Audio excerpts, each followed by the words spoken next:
ورحمۃ اللہ وبرکاتہ۔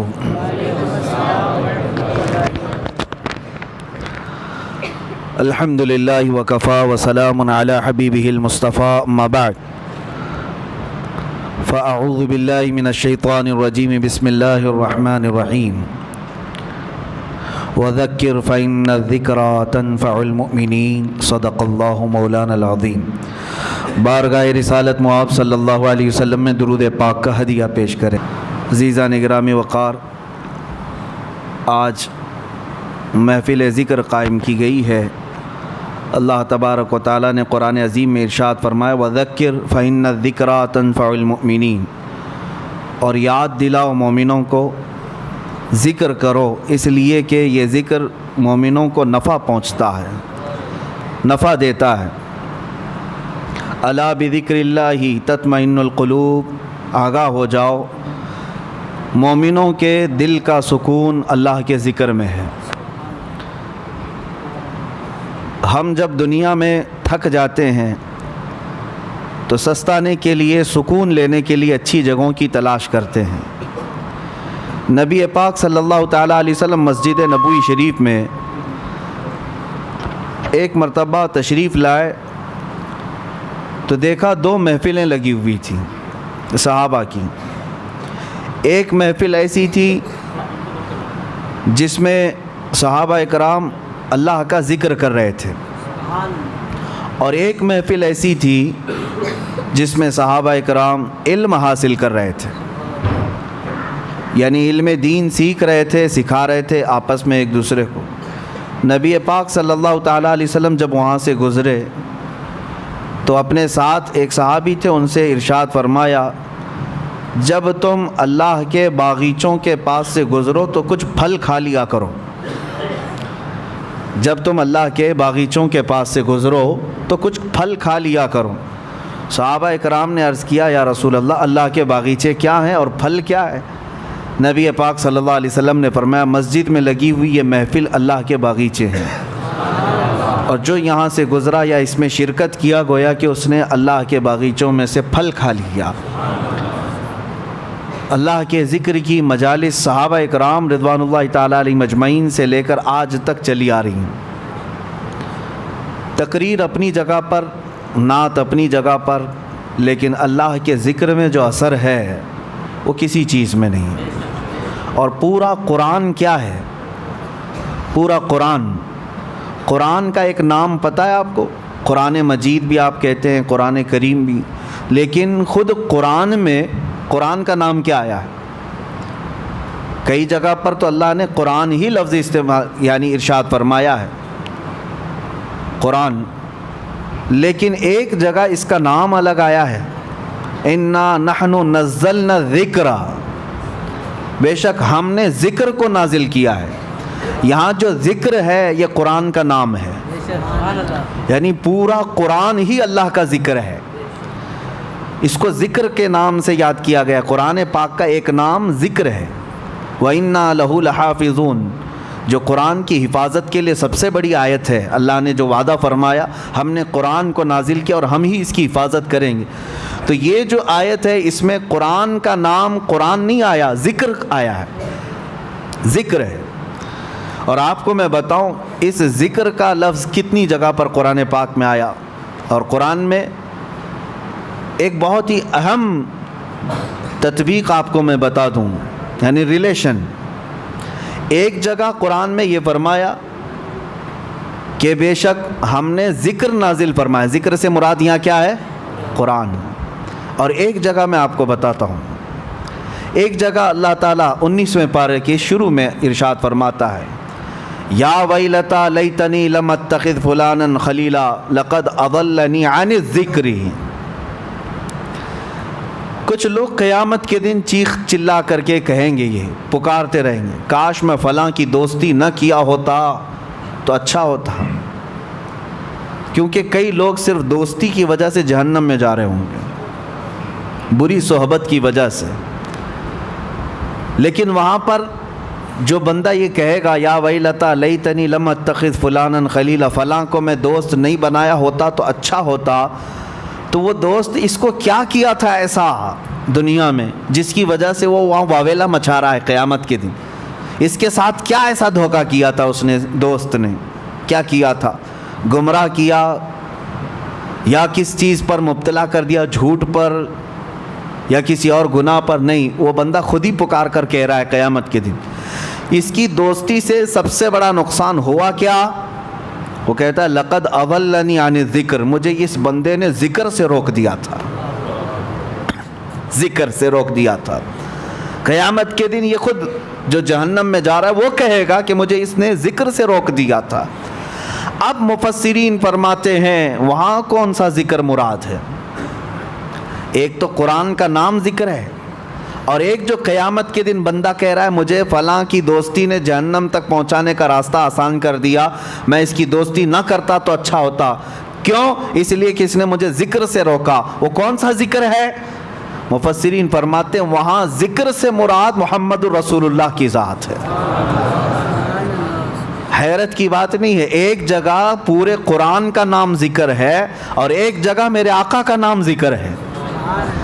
پتہ یہ چلا کہ قرآن پڑھو تو ذکر الہی ہے, نعت رسول پڑھو تو بھی ذکر الہی. اسی کو اعلیٰ حضرت نے کیا فرمایا ہے, ذکر خدا جو ان سے جدا چاہو نجدیو, ذکر خدا جو ان سے جدا چاہو نجدیو, واللہ ذکر حق نہیں کنجی سقر کی ہے. مطلب کیا ہے؟ سقر جہنم کو کہتے ہیں. اگر کوئی یہ کہتا ہے کہ اللہ اللہ اللہ اللہ کہنے کا نام ذکر ہے, اعلیٰ حضرت فرماتے ہیں ذکر حق نہیں. اگر تو حضور کو چھوڑ کر کے کرنا چاہے ذکر, یہ ذکر نہیں, کنجی سقر کی ہے, یہ جہنم کی چابی ہے. بے ان کے واسطے خدا کچھ عطا کرے, ہاشا, غلط غلط, یہ ہوس بے بصر کی ہے. اعلیٰ حضرت فرماتے ہیں حضور کو چھوڑ کر تو اگر ذکر کے بارے میں کہتا ہے. الحمدللہ ہماری یہ مجالس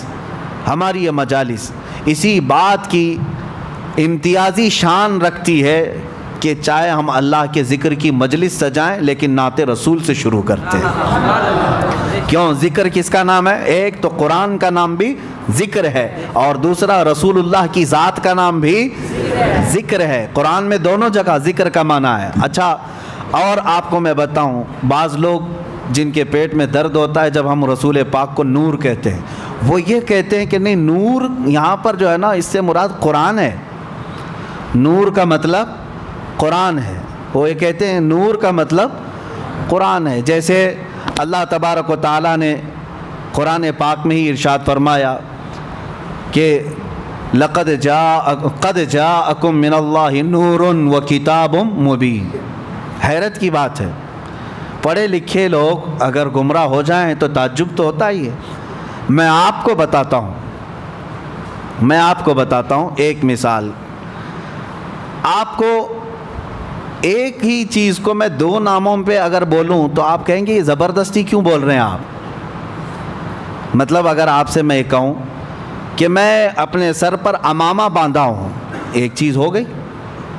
پھر کہو نہیں میں نے کپڑا باندھا ہے, کیا مطلب ہوا اس کا؟ امامہ کس چیز کا ہوتا ہے؟ کپڑے کا ہی ہے. الگ الگ چیز ذکر تو نہیں ہوتی. لیکن قرآن جب یہ کہہ رہا ہے قد جاءکم من اللہ نور و کتاب مبین, اس آیت میں صاف ہے, اللہ فرماتا ہے بے شک اللہ کی طرف سے تمہارے پاس نور آیا اور روشن کتاب آئی. قرآن کا ہی نام اگر نور ہے تو پھر کتاب مبین کا مطلب کیا ہے؟ نور اگر قرآن ہی ہے تو پھر کتاب مبین الگ سے کیوں آیا؟ یہاں تمہیں پتہ یہ سمجھنا ہوگا قرآن کی بلاغت, عربی کی بلاغت, یہاں نور سے مراد میرے مصطفیٰ کی ذات ہے. اب میں آپ کو تسلیم کرتے ہوئے یہ بھی بتا دوں کہ ہاں جو لوگ کہتے ہیں کہ قرآن ہی نور ہے, غلط نہیں, ہم بھی تسلیم کرتے ہیں. بعض جگہ قرآن کو بھی نور کہا گیا ہے, اور کیوں نہ ہو, اللہ کا علم ہے, اللہ کی صفت ہے, تو نور تو ہے ہی, بلکہ نور علی نور ہے. قرآن بھی نور ہے اور رسول اللہ کی ذات بھی نور ہے. اب دیکھیے دو چیزوں میں نے آپ کو بتایا, ایک ہی نام چل رہا ہے. قرآن کا نام ذکر بھی ہے اور رسول اللہ کا نام ذکر ہے. قرآن کا نام نور ہے, رسول اللہ کا نام نور ہے. اور آگے میں آپ کو بتاتا ہوں. ابھی بھی آپ کے سامنے شاعر پڑھ بھی رہے تھے بیدم وارسی رحمۃ اللہ تعالیٰ علیہ نے، اس میں یہ بھی فرمایا ہے کہ قرآن یعنی قرآن کتاب جو آئی ہے اس سے پہلے ہی ایک کتاب آئی ہے. قرآن اللہ کی کتاب ہے، کتاب آئی ہے لیکن اس سے پہلے ایک کتاب آئی ہے. اس سے مراد تورات زبور انجیل نہیں، رسول اللہ کی ذات ہے. یعنی کتاب کا لفظ حدیث میں حضور کی ذات کو بھی کہا گیا ہے اور قرآن کو بھی کہا گیا ہے. دونوں یہ جو چل رہے ہیں ریلیشن، اس کے اندر جو تعلق میں آپ کو بتا رہا ہوں توجہ سے، بہت سارے لوگ اس میں گمراہ ہوئے ہیں. اس کے لیے میں آج یہ تعلق بتا رہا ہوں. ذکر کس کا نام ہے؟ قرآن کا. اور ذکر کس کا نام ہے؟ رسول اللہ کا.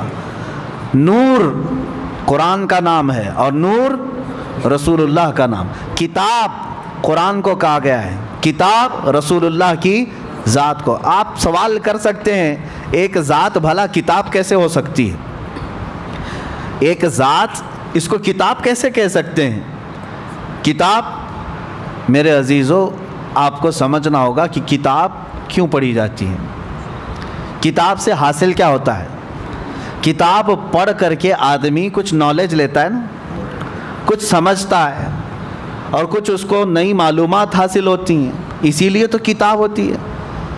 اب کتاب جو پنے والی ہے، پیپر والی ہے، ورق والی ہے، اس سے پڑھ کر کے آپ کو کچھ نالج ملتا ہے. تو مجھے یہ بتائیں وہ صحابہ کس کو دیکھ کر کے اپنی زندگی بدل رہے تھے؟ وہ صحابہ قرآن ابھی جو نہیں پڑھے تھے، قرآن پورا آیا ہی نہیں تھا، اس سے پہلے ہی ان کی زندگیوں میں بہت بڑا انقلاب آیا تھا. وہ کون سی کتاب پڑھ رہے تھے؟ تمہیں ماننا ہوگا وہ کتاب یہ نہیں، وہ کتاب ذات رسول کو پڑھ رہے تھے. کتاب دونوں نام ہو گئے، دونوں نام ہو گئے. اب آئیے اور ایک میں کمبینیشن بتاؤں. سب سے پہلے کون پیدا ہوا دنیا میں؟ سب سے پہلے کیا پیدا ہوا؟ حدیثیں الگ الگ ہیں. سنیوں میں مشہور ہے کہ حضور صلی اللہ تعالیٰ علیہ وسلم نے ارشاد فرمایا کہ سب سے پہلے اللہ نے میرے، باقی آپ ہی کمپلیٹ کر رہے ہیں. پتہ ہے، ہر سنی کو پتہ ہے کہ سب جانتے ہیں حضور نے فرمایا سب سے پہلے اللہ نے، حضور نے کیا فرمایا؟ میرے نور کو پیدا. یہ سب کو پتہ ہے، لیکن حدیث اور بھی ہے. حدیث میں، ایک حدیث میں میرے آقا صلی اللہ علیہ وسلم فرماتے ہیں سب سے پہلے اللہ تعالیٰ نے قلم کو پیدا کیا. سب سے پہلے اللہ نے قلم کو پیدا کیا. اور ایک حدیث میں ہے حضور اکرم صلی اللہ تعالیٰ علیہ وسلم فرماتے ہیں سب سے پہلے اللہ تعالیٰ نے لوح محفوظ کو پیدا کیا. ساری کائنات سے پہلے کسی بھی چیز کا ذکر نہیں ہے وہاں، کسی بھی نور کا ذکر نہیں. حضور نے فرمایا سب سے پہلے اللہ تعالیٰ نے لوح محفوظ کو پیدا کیا. تختی جس پر ساری کائنات لکھی گئی ہے، یہ لوح محفوظ کو. اب تطبیق دے کر کے بتاؤ، حضور پاک صلی اللہ تعالیٰ علیہ وسلم نے ایک حدیث میں فرمایا سب سے پہلے اللہ نے میرے نور کو پیدا کیا. ایک حدیث میں حضور فرما رہے ہیں سب سے پہلے اللہ نے قلم کو پیدا کیا. ایک حدیث میں فرما رہے ہیں سب سے پہلے اللہ نے لوح محفوظ کو پیدا کیا. آخر سب سے پہلے آیا کون؟ تو یہ فیصلہ جو ہے صرف عاشقان رسول کر سکتے ہیں. فنا فی الرسول، عاشق رسول اقبال لاہوری فرماتے ہیں، قلندر لاہوری علامہ اقبال یہ کہتے ہیں اس کا فیصلہ یہ ہے یا رسول اللہ لوح بھی تو قلم بھی تو، تیرا وجود الکتاب، ساری چیزیں آپ ہیں یا رسول اللہ. جو حدیث میں حضور نے فرمایا لوح پہلے پیدا ہوا، قلم پہلے پیدا ہوا، کتاب پہلے پیدا ہوئی، اقبال نے کہہ دیا یہ ساری چیزیں نام الگ الگ ہیں، سب کا مراد ایک ہی ہے یا رسول اللہ لوح بھی تو قلم بھی تو، تیرا وجود الکتاب، گنبد آبگینہ رنگ تیرے محیط میں حباب. اور پھر ایک جگہ اقبال یہ کہتے ہیں کہ نگاہ عشق و مستی میں وہی اول وہی آخر. ہاں ایک مسئلہ یہ بھی ہے کہ رسول کریم صلی اللہ تعالیٰ علیہ وسلم سب سے پہلے پیدا ہوئے، سب سے پہلے پیدا ہوئے. اور پھر سب سے اخیر میں آئے، سب سے اخیر میں آئے۔ اس کو بعض شارحین یوں کہتے ہیں کہ بیج زمین میں بویا جاتا ہے، زمین میں سب سے پہلی چیز کیا ہوئی؟ بیج۔ بیج سے پودا نکلا، پودے سے شاخیں بڑھتی گئی، درخت ہو گیا، درخت ہو جانے کے بعد ٹہنیاں، پتے، پھر اس کے بعد پھول لگے، پھول کے بعد پھل آئے، اور پھل کے بعد اندر کیا نکلا؟ بیج۔ یعنی اس درخت کی آخری چیز وہی بیج ہے جو زمین میں ہم نے بویا تھا۔ جو زمین میں بیج تھا وہی پکنے کے بعد آخر میں وہی بیج آیا۔ تو اقبال یہ کہتے ہیں نگاہ عشق و مستی میں وہی اول وہی آخر۔ اب جو رسول اللہ صلی اللہ تعالیٰ علیہ وسلم کی حدیثیں ہیں اس میں ایک بات کی طرف میں آپ کو لے کر کے آ رہا ہوں۔ ذکر کیا ہے، کتاب کیا ہے، نور کیا ہے، لوح کیا ہے، قلم کیا ہے؟ اقبال کہتے ہیں نگاہ عشق و مستی میں وہی اول وہی آخر، وہی قرآن وہی فرقان وہی یاسین وہی طٰہٰ۔ سب ذات رسول اللہ صلی اللہ تعالیٰ علیہ وسلم کی طرف ہے۔ بہرحال میرے عزیزو، ذکر الہی میں اگر نبی پاک صلی اللہ تعالیٰ علیہ وسلم کا ذکر نہ ہو تو پھر وہ ذکر کی مجلس ہی نہیں ہے، ذکر کی مجلس ہی نہیں ہے۔ اور اگر کوئی پہنچا ہوا آدمی دعویٰ کرتا ہے کہ فلاں بہت پہنچے ہوئے ہیں، اللہ والے ہیں، اور ان کے اندر شریعت ہے ہی نہیں، میرے آقا صلی اللہ علیہ وسلم کی محبت ہے ہی نہیں، تو سمجھ لینا کہ وہ کھلا شیطان ہے۔ چاہے وہ تمہارے سامنے شعبدہ بازی کر کے دکھائے، جس کو تم کرامت سمجھتے ہوں گے، آسمان میں اڑ کر کے دکھائے، پانی میں چل کر کے دکھائے، اگر میرے مصطفیٰ کی محبت نہیں تو وہ شیطان ہے، وہ شیطان ہے۔ کیوں؟ اعلیٰ حضرت نے بھی فرمایا بخدا خدا کا یہی ہے در، اللہ تک پہنچنا ہے تو میرے مصطفیٰ کی ذات سے ہی جانا ہوگا، نہیں اور کوئی مفر مقر جو وہاں سے ہو یہیں آ کے ہو، جو یہاں نہیں تو وہاں نہیں۔ حضور پاک صلی اللہ تعالیٰ علیہ وسلم کی طرف ہم سب کو چلنا ہے۔ عزیزان گرامی وقار، میں تقریر کی غرض سے نہیں بیٹھا، مجلس ذکر ہماری قائم کرنی ہے، اس سے پہلے دلوں کو گرم ہونا بھی ضروری ہے، اور ہمیں پتہ ہے سنیوں کے دل گرم ہوتے ہیں تو نام مصطفیٰ سے ہوتے ہیں، اور جب تڑپ پیدا ہو جائے میرے مصطفیٰ کی محبت کی تو دل جب کھل جاتا ہے اور اللہ کے ذکر کی برکتیں اس میں اترنے لگتی ہیں۔ جو بند دل ہیں یا زنگ آلود ہیں اس کو چھانٹنے کے لیے میرے مصطفیٰ کا ذکر کافی ہے۔ جس کے سینے میں محبت مصطفیٰ ہو وہ یاد آتے ہی اس کا دل مچلنے لگتا ہے، دل دھڑکنے لگتا ہے، اور جب دل دھڑکنے لگے تو اس گرما گرمی میں ہی اسے سب کچھ دیا جاتا ہے۔ آپ کو پتہ ہے بہت ساری چیزیں نقش کرنے کے لیے تپانا پڑتا ہے۔ ہاں، سونے کو نقش کرنے کے لیے پہلے آگ میں تپایا جاتا ہے، جب وہ گرم ہو جائے تو چھوٹی سی ہتھوڑی سے اس پر اچھا خاصا نقش بن جاتا ہے۔ تو ہمیں پہلے اپنے دل کو تپانا ہے عشق مصطفیٰ میں، پھر ذکر الہی کی ضرب لگاؤ اس دل پر، دیکھنا پھر نقش بنتا چلا جائے گا، نقش بنتا چلا جائے گا۔ لیکن جتنے بھی اذکار ہیں، جتنے بھی ذکر آپ کریں گے، بے عشق مصطفیٰ کے کچھ نہیں۔ ہمارے بزرگوں نے فرمایا بہت سارے مدرسے ہیں آج، ہاں، حضور کی گستاخی بھی کرتے ہیں اور بخاری بھی پڑھاتے ہیں، حضور پاک صلی اللہ تعالیٰ علیہ وسلم کی توہین بھی چلتی ہے، حضور کو ہلکا جانتے ہیں، کبھی بڑا بھائی، کبھی پیٹھ پیچھے کا علم نہیں، یہ ساری باتیں، لیکن پھر حضور کی حدیثیں بھی پڑھتے ہیں، وہ بخاری بھی یاد ہے ان کو۔ یہ کیا مسئلہ ہے؟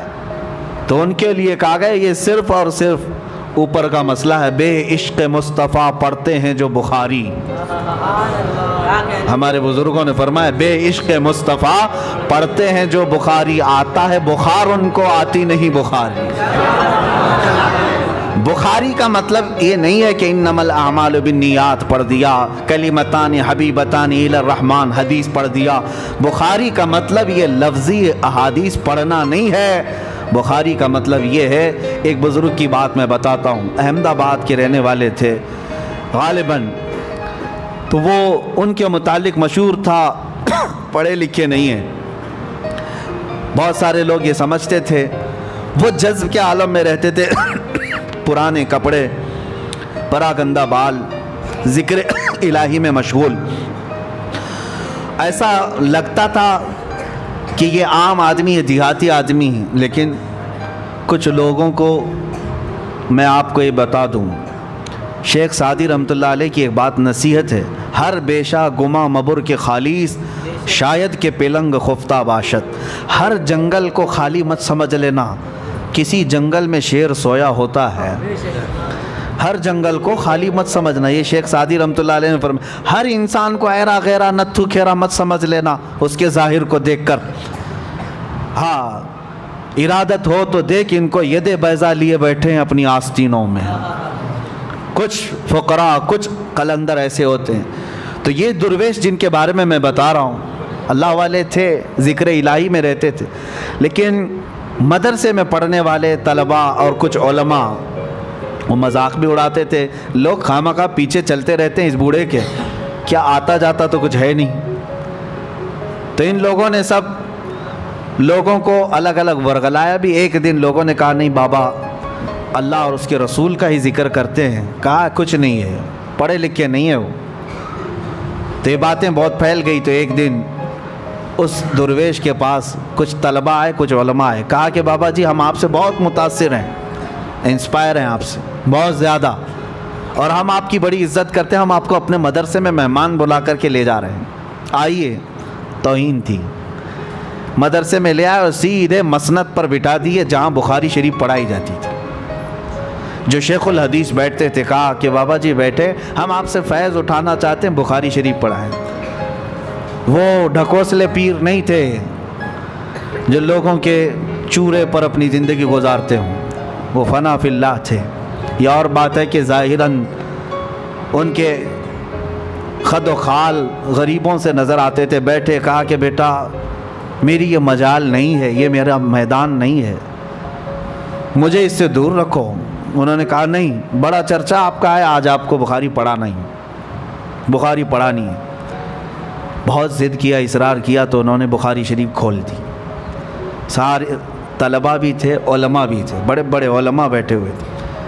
اب اس مرد حق، مرد قلندر نے جو بخاری شریف کو شروع کیا، ان عمر رضی اللہ تعالیٰ عنہ قال قال رسول اللہ صلی اللہ علیہ وسلم انما الاعمال بالنیات، یہاں سے شروع کیا، حدیث پڑھتے رہے پڑھتے رہے پڑھتے رہے۔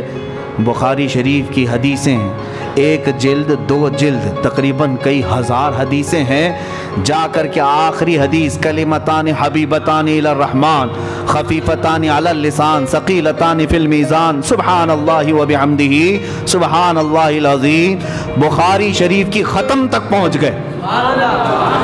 حدیث روایت کے ساتھ، سند کے ساتھ، صحابہ کے ناموں کے ساتھ پوری حدیثیں۔ میرے عزیزو یہ گھنٹے دو گھنٹے کی بات نہیں، پوری بخاری پڑھنے کے لیے کم از کم میں فاسٹ بھی پڑھوں، قرآن کو سنانے کے لیے 30 دن لگ جاتے ہیں، بخاری شریف اس سے بھی زیادہ ہے۔ قرآن شریف میں 30 پارے ہیں، تلاوت سے ہو جائیں گے، بخاری شریف میں سندیں پڑھتے پڑھتے وقت ہو جائے گا۔ اگر اسی طرح 1 گھنٹے کی تراویح کا معاملہ ہو تو بخاری کو سنانے کے لیے 2 مہینے لگ جائیں گے۔ انہوں نے ایک مجلس میں پوری سنائی، سب کپڑے پھاڑنے لگ گئے، چیخنے لگ گئے، چلانے لگ گئے، اور اس کے بعد وہ اپنا عصا اٹھائے اور کھڑے ہو گئے۔ ان کو لے کر کے گئے، ایک عالم دین ان کے قدموں میں گر گئے، اور اس کے بعد کہا بابا ہمیں معاف کر دیں، ہم نے کبھی یہ نہیں سوچا تھا کہ آپ بخاری شریف بھی پڑھتے ہیں یا پڑھاتے ہیں، یہ کمال کی بات ہے، ہماری بدگمانی کو معاف کریں۔ انہوں نے ہنس کر مسکرا کر ایک تھپڑ لگایا اور کہا جاؤ میاں، میں کہاں پڑھاتا ہوں، اور حقیقت تو نے جو گمان کیا ویسا ہی میں ہوں، میں پڑھا لکھا نہیں ہوں۔ کہا پوری بخاری پڑھا دیے۔ کہا میں کہا، سامنے رسول اللہ بول رہے تھے، میں پڑھ رہا تھا۔ اللہ اکبر، سامنے مصطفیٰ کریم صلی اللہ علیہ وسلم بیٹھے تھے، وہ بولتے جاتے تھے اور میں سن کر کے بیان کرتا جاتا تھا۔ اس کو کہتے ہیں بخاری شریف پڑھنا۔ بے عشق مصطفیٰ جو پڑھتے ہیں بخاری، آتا ہے بخار ان کو، آتی نہیں بخاری۔ ساری چیزوں کا کل ملا کر کے حاصل کلام ایک ہی ہے، وہ جو نہ ہو تو کچھ نہ ہو، جان ہے وہ جان، اور جان ہے تو اب ہماری جان ہے، جان کا ذکر اگر نہ ہو